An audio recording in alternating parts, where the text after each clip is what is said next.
हैं आप सब। I hope you all are very well. मेरे प्यारे साथियों, टिस नेट कैंसिल हो चुका है। उसकी कंफर्मेशन न्यूज़ मैंने आपको दिखाई थी। आप सब टिस के प्लेलिस्ट में जाकर के देख सकते हो। इस वीडियो में हम लोग टिस के सोशल वर्क प्रोग्राम को देखेंगे और आपको मैं बताने वाला हूं कि काफ़ी बेहतरीन तरीके से ये सारा इंपॉर्टेंट इन्फॉर्मेशन मैं आपके सामने रखूंगा, ऑफिशियली रखूंगा। जो आपका डेडिकेटेड CUET बैचेज भी हैं, आप ज्वाइन कर सकते हो। ठीक है, ऑफिशियली सिलेबस को हम कवर करेंगे, उसके साथ ही PYQ लगाएंगे। सब चीज A to Z आपकी एक्सटेम्परी राउंड तक कंप्लीट हम तैयारी करवाएंगे। क्रैक्ड UGC नेट एग्जाम, मैंने recently UGC net exam crack किया है। ऑल इंडिया रैंक 1 था मेरा। MSW BHU से मैंने UG एंड PG दोनों कंप्लीट किया है with hostel facility and many more government exams मैंने क्रैक किए हैं। आपको हमारा एप्लीकेशन एकेडमी पॉइंट डाउनलोड कर लेना है। साथ ही साथ बहुत सारे चैनल हैं, अलग अलग कोर सेक्टर्स के, आप ज्वाइन कर सकते हो। It's your benefit of joining this channel. So, my dear students, information bulletin CUET Common University Entrance Test CUET PG 2025 important dates you have to notice about. You have to fill your TIS form, TIS all courses form through CUET PG, right? So, what is the last date for application form? 1 February 2025 if the date will not extend, right? आपको ये ध्यान रखना है। ये आपका important information है। But आपको अपने यूनिवर्सिटी के बारे में जानना है तो हमने Tata institute of social science पे क्लिक किया। इसमें आपको दो तीन चीजें एलिजिबिलिटी के बारे में मैं बताना चाहता हूं, बहुत ही इंपॉर्टेंट है। और ये आपको कैसे हम इस डेडिकेटेड 60-70 डेज में आपको डेडिकेटेड कोर्स कराएंगे, ये अभी बताने वाला हूं मैं। बहुत ईजीएस्ट वे है, या तो आप सेल्फ स्टडी कर लो, खुद से पढ़ लो। सारी चीजें यूट्यूब पे हमने बता रखी हैं, बुक लिस्ट भी बता रखा है, सब कुछ बता रखा है, हमारे अपने नोट्स भी हैं। Otherwise you have to join and don't waste your time. आपको अभी ज्वाइन करना है और उसको कंप्लीट करना है। ये दोनों चीजें ध्यान रखनी है। बहुत सारे बच्चे होते हैं ना, मैं एक ही बात कहता हूं, शुरू तो हम कर देते हैं, अंत तक नहीं टिक पाते हम, इसलिए पीछे रह जाते और जीवन भर पछताते हम। शुरू हम कर देते हैं लेकिन अंत तक नहीं पहुंच पाते हैं, है ना? ये याद रखिएगा।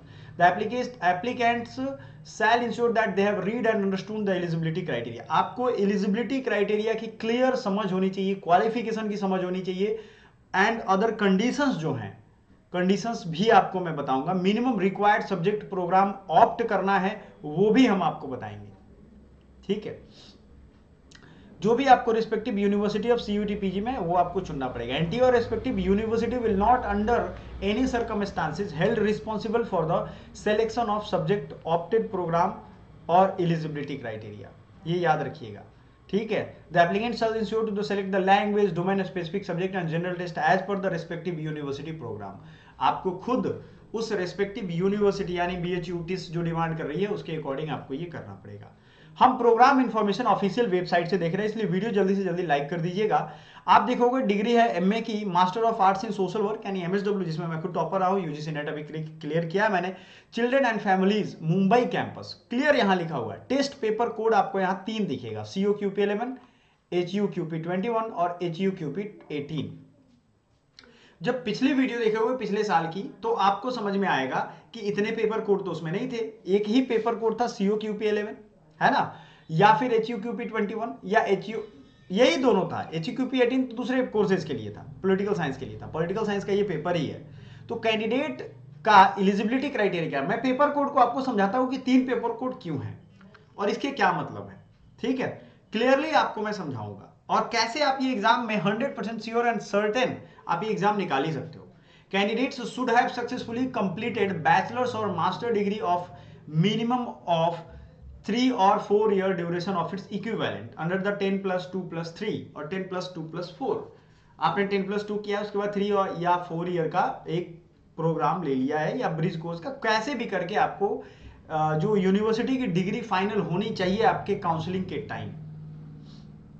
आपको याद रखना है, अगर अपियरिंग स्टूडेंट हो तो आपको अपियरिंग में डालना है। ठीक है, आपकी जो रिसेंट सेमेस्टर को या 5th सेमेस्टर कह लो या 7th सेमेस्टर के रिजल्ट पेंडिंग में हो तो चलेगा, लेकिन आपने 6th सेमेस्टर कंप्लीट कर लेना है एडमिशन से पहले। क्लियर है? अपियरिंग में तभी डालोगे जब 5th का हो चुका है एंड 6th का हो जाएगा आपके एग्जाम से पहले। क्लियर है ये चीज?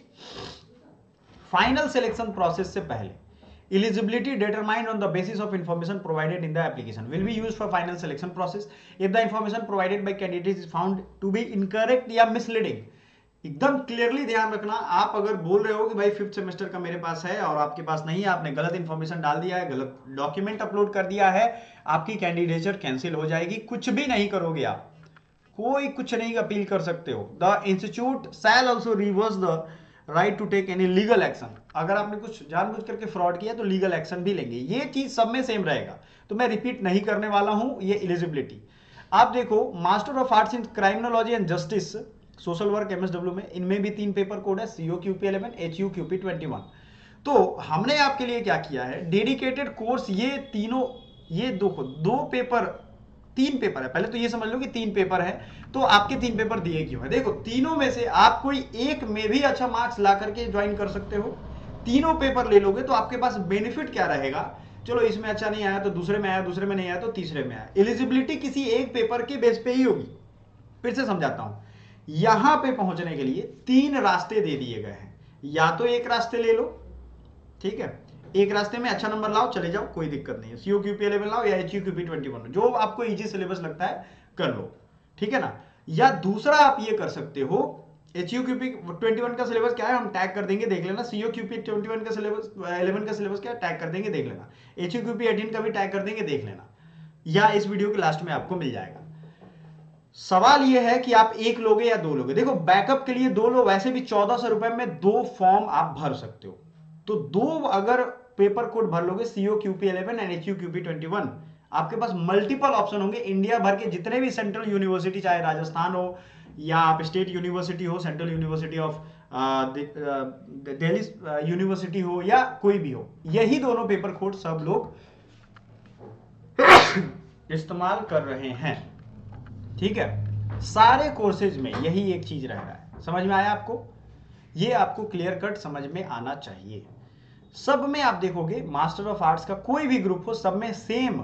यहां देख लो आप, social work Dalit and tribal studies है, social work mental health Mumbai campus, public health Mumbai campus, social work livelihood and social entrepreneurship Mumbai campus, है ना, Mumbai campus, women centred practice, सबका सोशल वर्क का सेम है, बस नाम अलग हो जा रहा है। आपको एक चीज ध्यान रखना है, यहां एक है सोशल एंटरप्रेन्योरशिप जिसमें 12 है, एंटरप्रेन्योरशिप में 12 है, इसमें कंफ्यूज नहीं होना। Master of public health health administration Mumbai campus में सिर्फ आपको मांगा गया COQP11। COQP11 सोशल एपिडेमियोलॉजी में भी मांगा गया है COQP11, और COQP11 पब्लिक हेल्थ में। पब्लिक हेल्थ में भी मैंने मास्टर्स किया हुआ है, डिग्री मतलब डिग्री सर्टिफिकेट कोर्स, ठीक है। तो इसकी भी तैयारी मैं, चूंकि इसका भी 2 सब्जेक्ट से मेरा MA ऑलरेडी हो चुका है। Master of arts in development studies COQP11, master of arts in women studies का अलग से है, ये सिंपल MA है, सोशल वर्क नहीं है, याद रखिएगा, ठीक है ना। एलिमेंट्री एजुकेशन की अगर हम बात करें तो इसमें देखो, इसमें भी 3 कैंपस है, तीनों में से कोई एक ले सकते हो। कहने वाली बात यह है कि COQP11 इज सब में एक आलू की तरह है, सबको लेना है। MA/MSc में देख लो आप, COQP11 है, एक ये ले लो, और HUQP21 लो। इसी तरीके से अप्लाइड साइकोलॉजी में HUQP21, ये साइकोलॉजी का सिलेबस है। Media and cultural studies, library and information science COQP11, सब में लगभग यही होता है। MLIB का जो कहते हैं, LLM का COQP14 है। आप देख लो, MA में रूरल डेवलपमेंट तुलजापुर कैंपस की अगर हम बात करें तो HUQP21, 22 और 20, तीनों सिलेबस में से कोई एक ले सकते हो, कोई एक ही लेना पड़ेगा, ये ध्यान रखिएगा आप, ठीक है। सब में देखो 3 दिए हैं, लेकिन आपको लेना है। ये HR, ये आपके मैनेजमेंट के कोर्सेज है, हैदराबाद कैंपस, ठीक है। क्लियर है ये चीज? Master of arts in public policy and governance, clear है? ये सारा आप देखोगे, इस लिंक को हम शेयर कर देंगे अपने व्हाट्सएप ग्रुप में। ये MBA में भी, एंथ्रोपोलॉजी में, सब कुछ में 3 दिया हुआ है। कुल मिला के सोशल वर्क की अभी हम बात कर रहे थे, तो ये हमारा कंप्लीट हो गया। आपको सिलेबस अभी देखने को मिल जाएगा। कोर्सेज के बारे में हम आपको बता रहे थे, हमारी कोर्सेज हैं जो आप यहाँ चाहो तो देख सकते हो, डिफरेंट कोर्सेज, ठीक है ना। आपको यहाँ मिल जाएगा 50% ऑफ भी मिल जाएगा, दोनों पेपर कोड लोगे तो उस पर भी आपको बोनांजा ऑफर मिल जाएगा। एंड व्हाट्सएप का लिंक है हमारा, जरूर संपर्क करिएगा। Thank you so much.